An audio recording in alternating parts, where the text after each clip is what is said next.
وعلى آله وأصحابه ومن تبعهم ودعا بدعوتهم وجاهد بجهاده إلى يوم الدين وبعد أعوذ بالله من الشيطان الرجيم بسم الله الرحمن الرحيم ولا تقولوا لمن يقتل في سبيل الله أموات بل أحياء ولكن لا تشعرون صدق الله العظيم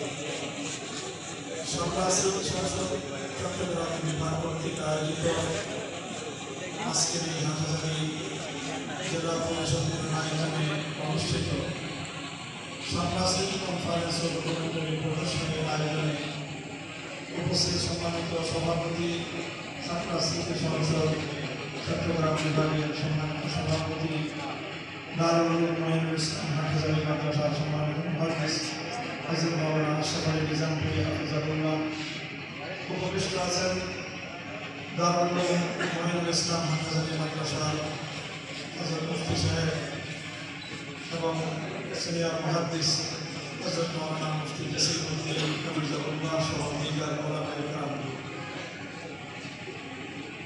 মঞ্চে অনেক সিনিয়র দায়িত্বশীল উলামায়ে কেরাম নেতৃবৃন্দ উপস্থিত আছেন। হয়তো সময়ের স্বল্পতার কারণে আমরা সকলের কাছ থেকে বক্তব্য শুনতে পারি। সময়ের স্বল্পতার আসলে আমাদের ঢাকা থেকে আমরা যারা এসেছি আমাদের যাওয়ার সময় নির্ধারিত, হাতে সময় খুবই সংকীর্ণ।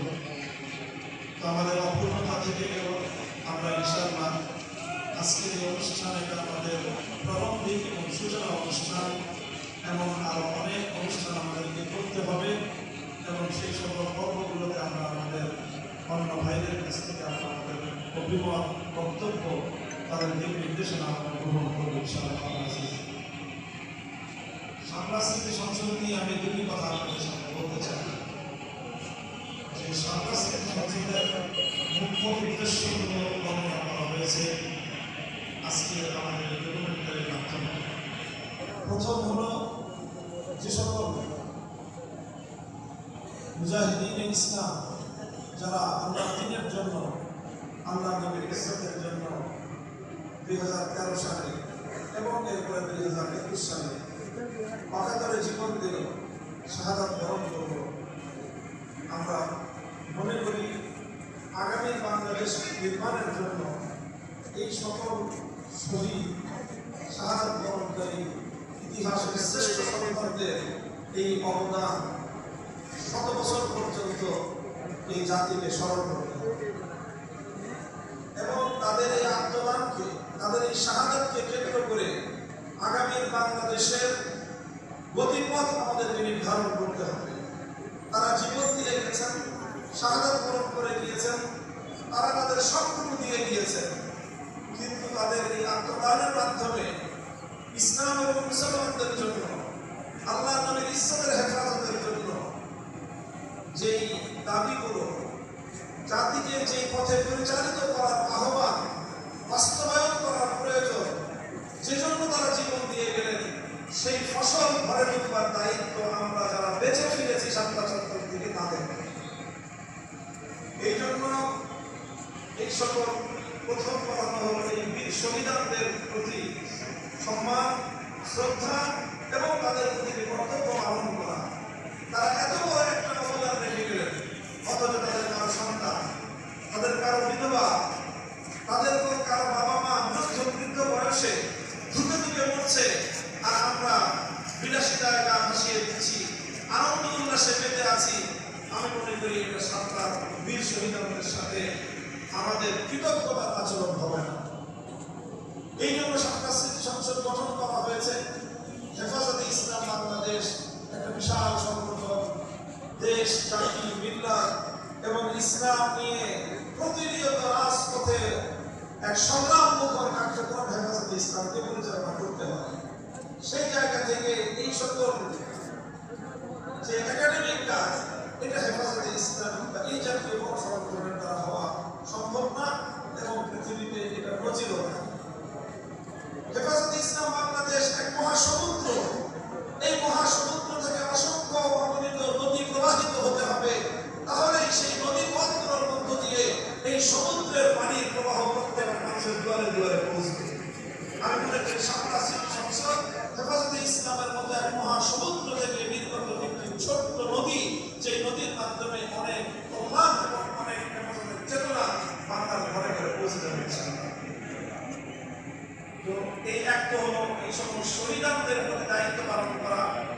বীর শহীদদের পরিবারদের প্রতি দায়িত্ব পালন করা।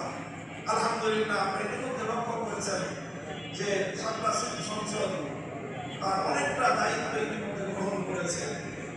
আমরা অত্যন্ত আস্থার সাথে দায়িত্বের সাথে কথা বলছি যে বিগত অন্তত 1 বছরে সরকার শহীদদের কোনো পরিবারের কোনো সদস্য যদি যে কোনো জায়গায় তাদের কোনো সংকট তৈরি হয়েছে, সমস্যা তৈরি হয়েছে, যেই সমস্যার সমাধানে আমাদের সহযোগিতা করার ন্যূনতম সুযোগ ছিল, সরকার সিটি সংসদ সেখানে এগিয়ে গিয়েছে এবং তাদের পাশে দাঁড়িয়েছে।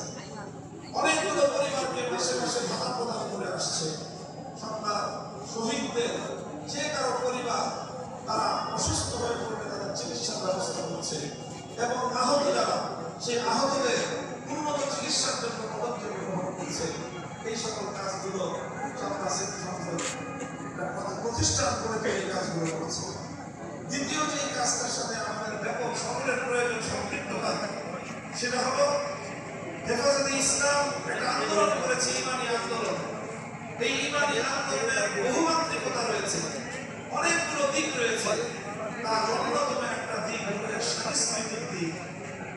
সাংস্কৃতিক ভাবে শাপলার জাগরণকে, শাপলার শাহাদাতকে, শাপলার রক্তদানকে, শাপলায় আল্লাহ নবীর ইজ্জতের পক্ষের সৈনিকদেরকে যেভাবে অকাতরে রক্ত ঝরানো হয়েছে, যে নির্মম বর্বর পৈশাচিকতা তাদের উপর চালানো হয়েছে, এটাকে আগামী প্রজন্মের সামনে তুলে ধরতে হবে। শাপলার এই ঘটনাকে আগামীর বাংলাদেশ বিনির্মাণের প্রধানতম আইন ফলকে পরিণত করতে হবে। মনে রাখতে হবে এটার জন্য দুটো সেক্টরে আমাদেরকে কাজ করা খুব বেশি জরুরি। একটা ধর্মীয় অঙ্গন থেকে তো করছি, রাজনৈতিকভাবে শাপলার চেতনাকে প্রতিষ্ঠা করতে হবে। আলহামদুলিল্লাহ জুলাই সনদে শাপলার ইতিহাসকে স্বীকৃতি প্রদানের মধ্য দিয়ে বাংলাদেশের জাতীয় রাজনীতিতে শাপলার ঘটনাকে অন্যতম আগামীর বাংলাদেশের নিয়ামক শক্তি হিসেবে, নিয়ামক মাইল ফলক হিসেবে এটাকে প্রতিষ্ঠিত করা হয়েছে এবং ইনশাআল্লাহ আগামী গণভোটের মাধ্যমে এই জুলাই জাতীয় সনদ যদি বাস্তবায়িত হয়, শাপলার এই আত্মদান, শাপলার এই ঘটনা জাতীয়ভাবে রাজনৈতিকভাবে স্বীকৃতি লাভ করবে। আরেকটা কথা মনে রাখবেন, 1971-এর মুক্তিযুদ্ধের মাধ্যমে বাংলাদেশ তৈরি হয়েছে। 71-এর মুক্তিযুদ্ধ 71-এ হয়েছে, কিন্তু তার সাংস্কৃতিক দিক তৈরি হয়েছিল 52-র ভাষা আন্দোলন। 52-র ভাষা আন্দোলন এটাই 71-এর চেতনার মূল কেন্দ্রবিন্দু ছিল। ঠিক তদ্রুপ শাপলায় যারা জীবন দিল, তারা বাংলাদেশের আগামী ইসলামী আন্দোলনের সাংস্কৃতিক ভিত তৈরি করে দিয়ে গিয়েছে। এটাকে সাংস্কৃতিক ভাবে আমাদেরকে বাংলাদেশে প্রতিষ্ঠিত করতে হবে। এটা যদি আমরা প্রতিষ্ঠা করতে ব্যর্থ হই, আগামী দিনে শাপলার যে রাজনৈতিক অর্জন, এটাকে দেশের ইসলাম প্রিয়রা ঘরে তুলতে পারবে না। এই জন্য আমি বলি যে যারা সংস্কৃতিমালা, সাহিত্য রচনা করতে পারেন, গল্প লিখতে পারেন, উপন্যাস লিখতে পারেন, কবিতা লিখতে পারেন, ছড়া লিখতে পারেন, যে কোনো ভাষায় লিখতে পারেন, আপনাদের প্রত্যেকের উপর দায়িত্ব আপনাদের শহীদ ভাইদের, যে তারা জীবন দিয়ে যে কাজটা করে গেল, আপনি আপনার কলমের মাধ্যমে তাদের সেই আত্মত্যাগ এবং তাদের শাহাদাতের নাসরাটাকে আগামী প্রজন্মের কাছে আপনি তুলে দিয়ে যাবেন। ইনশাআল্লাহ শাপলা সিটি সংসদ আগামী দিনে তৃণমূলে অসংখ্য এরকম আয়োজন করবে। স্কুলে স্কুলে শাপলার শহীদদেরকে নিয়ে ছড়ার আয়োজন করবে। শাপলা চত্বরের ইতিহাস নিয়ে কবিতার প্রতিযোগিতা করবে, কবির প্রবন্ধের প্রতিযোগিতা করবে, কবিতা রচনা করা এবং সেই কবিতা আবৃত্তির প্রতিযোগিতা করবে। নানা রকমের আয়োজনের মাধ্যমে শাপলার যে সাংস্কৃতিক বুনিয়াদ আমরা বাংলাদেশে প্রতিষ্ঠা করতে চাই ইনশাআল্লাহ আজিজ। আমি আশা করি যে আমরা এই প্রকল্প নিয়ে ঢাকার বাইরে সর্বপ্রথম আমরা চট্টগ্রামে কর্মসূচি বাস্তবায়ন করার পরিকল্পনা নিয়েছিলাম। চট্টগ্রাম এবং সিলেটে কাকতালীয়ভাবে সিলেটের প্রোগ্রামটা অনেক আগে পড়ে গিয়েছে। সবাই মিলে করতে গিয়ে আমরা মনে করি আজকে হেফাজতে ইসলামের জন্মভূমি হাটহাজারীর এই পবিত্র অঙ্গন থেকে আজকে শাপলা সিটি সংসদ যে কার্যক্রমের সূচনা করব, এটা ইনশাআল্লাহ শুধু চট্টগ্রামে নয়, শুধু সিলেটে নয়, বাংলাদেশের প্রতিটি জেলায়, প্রতিটি উপজেলায় তৃণমূল পর্যায় পর্যন্ত আমরা সাতটার সংস্কৃতি এই চেতনাকে বিস্তৃত করবার জন্য আমাদের এই প্রয়াস অব্যাহত থাকবে এবং আগামী যে কোনো উপলক্ষগুলোতে আমরা মাদ্রাসার ছাত্রদেরকে স্কুল কলেজ ইউনিভার্সিটির শিক্ষার্থীদেরকে এই আমরা চেতনার সাথে সম্পৃক্ত করার জন্য বহুমুখী পদক্ষেপ গ্রহণ করব। আন্তর্জাতিকভাবে সান্তার গণহত্যা নিয়ে গবেষণা করা এবং আন্তর্জাতিক জার্নালগুলোতে সেই গবেষণা প্রবন্ধগুলো প্রকাশ করার জন্য ইনশাআল্লাহ সান্তার সংসদ পদক্ষেপ গ্রহণ করবে। আরো বহু আমাদের অনেক কিছু করা হয়েছে ইনশাআল্লাহ। আমি সর্বশেষ আবার আপনাদের শুকরিয়া আদায় করছি যে আজকে এই অনুষ্ঠানকে আপনারা যেভাবে আগ্রহ ধরে উপস্থিতির মাধ্যমে উৎসাহিত করবেন এবং সেই সাথে সাতটা সিটি সংসদ চট্টগ্রাম বিভাগীয় দায়িত্বশীলদেরকে আমি শুকরিয়া জ্ঞাপন করছি, কৃতজ্ঞতা জ্ঞাপন করছি, দোয়া করছি আল্লাহ আমাদেরকে উত্তম বিনিময় দান করুন। ইনশাআল্লাহ আমরা সম্মিলিতভাবে আমাদের